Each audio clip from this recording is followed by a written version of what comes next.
Okay, this webcast picks up for the Projectile Motion lab, and we're still in part 1 of the lab.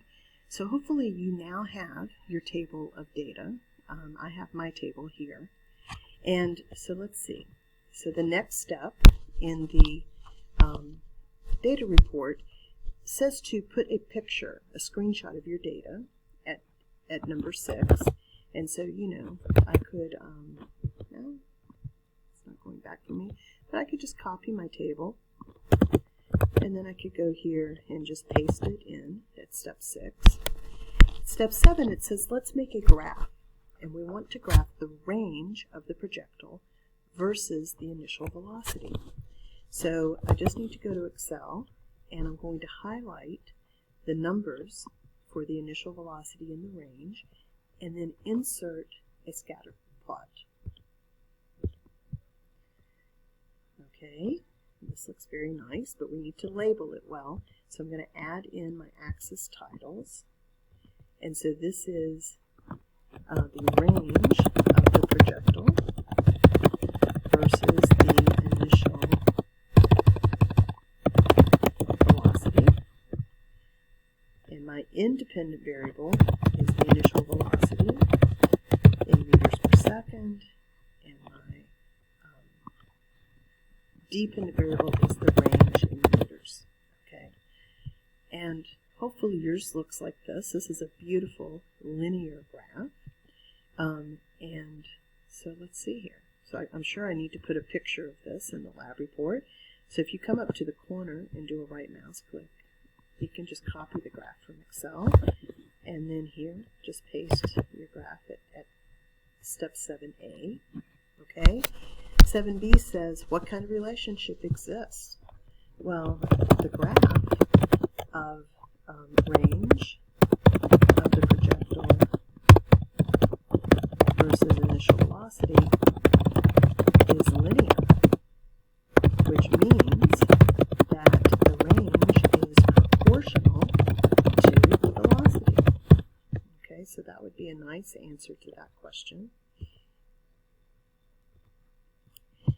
And then it says, let's find the slope and y-intercept of this data. And so we're going to use linear regression in Excel.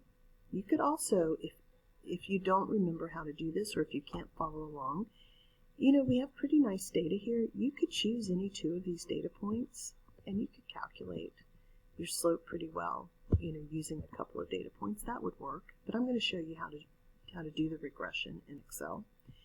Okay, so so I'm going to go to the Data tab, and over on the right, I see Data Analysis. And when I bring up this list of tools, I want to go down until I can choose Regression. Then I'll say OK. The first thing I need to give it is I need to highlight the cells that are on the y-axis, which in this graph is the range.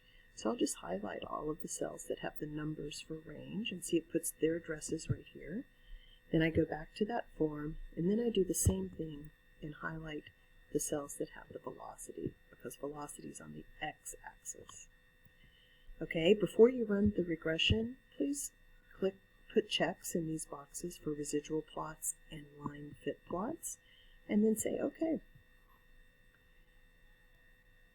So it runs, it puts all of this information on a new sheet in your Excel file. Before I click out of it, I'm going to go to Home, Format, and Auto Fit the column width, because everything's a little bit scrunched up right now. But as I'm going to just separate my graph so I can look at this a little bit. The orange dots cover up the original data, so this fitted line is a very nice fit to the data. My residuals look nice and random. My R-squared value is very close to 1. So this was a great fit to my data. And what I need is this number right here. This is the slope of that line. And so, so I'm going to grab a picture of this. I guess I'll have to snip it.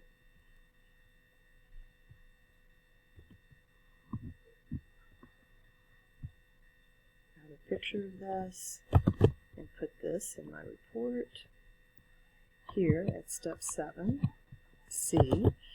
Okay, and then it says the slope of this initial velocity graph is, and it is 1.428. And what were the units of the graph? Well, I better go back and look at my graph again to make sure I understand the units. They would be meters over meters per second, right? The y over the x. Look at that. Okay, so I've got my meters over meter per second. We're just going to say that the y-intercept is 0. That's not, it's very close to 0. We'll just say it's 0. Okay, so then we need to write a physics equation. So the independent variable here is the initial velocity, which, we usually call v sub I, and the dependent variable is the range.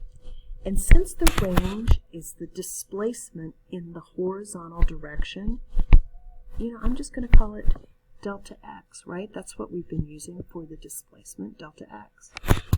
Okay, so that displacement, or range, equals my 1.428 meters over meters per second times the initial velocity. By the way, you have seen this graph or this equation before. If you think back to Unit 2, when we were talking about things that moved at a constant velocity, we said that displacement equals the velocity multiplied by the time, the elapsed time. Hey, that's what we've got here.